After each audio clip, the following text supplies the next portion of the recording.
বিষ্ণু বললেন, তোমাদের মধ্যে কে যেন ব্যঙ্গ করে আজান দিচ্ছিল, তার গলাটা বড় উঁচু, গলার বেসটা বড় মজবুত, মেলোডিয়াস, সুমধুর কণ্ঠ, কে? আবু মাহজুরা বলে, আমার বন্ধুরা সবাই আমার দিকে আঙ্গুল দেখায়, আমি পড়ে গেছি বিপদে। রাসূল সাল্লাল্লাহু আলাইহি ওয়াসাল্লাম বাকি অমুসলিম তরুণদেরকে ছেড়ে দিলেন, বললেন তোমরা যাও। এবার আবু মাহজুরারে পাইছে। আবু মাহজুরার চুলের মধ্যে হাত দিলেন বিশ্বনবী, মাথায় হাত দিয়ে বললেন, এবার আজান দাও দেখি। আবু মাহজুরা বলে, আমি তো আজান দিতে জানি না, কারণ আমি তো বেলাল একটা শুইনা দিছি, আমার তো মুখস্থ নাই, আমি তো আজান দিতে জানি না। বিষ্ণু বললেন, জানো না? তাহলে আসো, আমি তোমারে শিখাই দিই। সুবহানাল্লাহ পড়ো।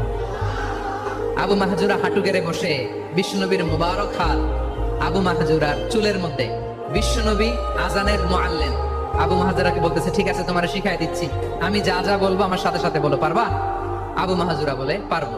বিশ্বনবী আজান দিচ্ছেন, মাথায় হাত দিয়ে বিশ্বনবী একটা বাক্য পরে, আবু মাহজুরা পরে, বিশ্বনবী পরে, আবু মাহজুরা পরে। আবু মাহজুরা কিন্তু অমুসলিম, মুশরিক। আবু মাহজুরা বলে, এক একটা বাক্য পড়ি আমার কলিজাটা গলে ঠান্ডা হয়ে যায়।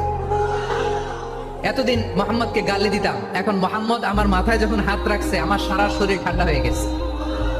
বিশ্বনবী আজান শিখাচ্ছেন, একটা একটা বাক্য পড়ে, আবু মাহজুরাও পড়ে, বিশ্বনবী পড়ে, আবু মাহজুরাও পড়ে। পুরো বাক্যগুলো যখন শেষ, আজান শেষ, আবু মাহজুরাও যখন পুরো আজান করলেন, আবু মাহজুরা বললেন, এতদিন মোহাম্মদের চেহারা দেখলে আমার ঘৃণা লাগতো, আজ থেকে মোহাম্মদের চেহারার চেয়ে প্রিয় চেহারা আমার কাছে নাই।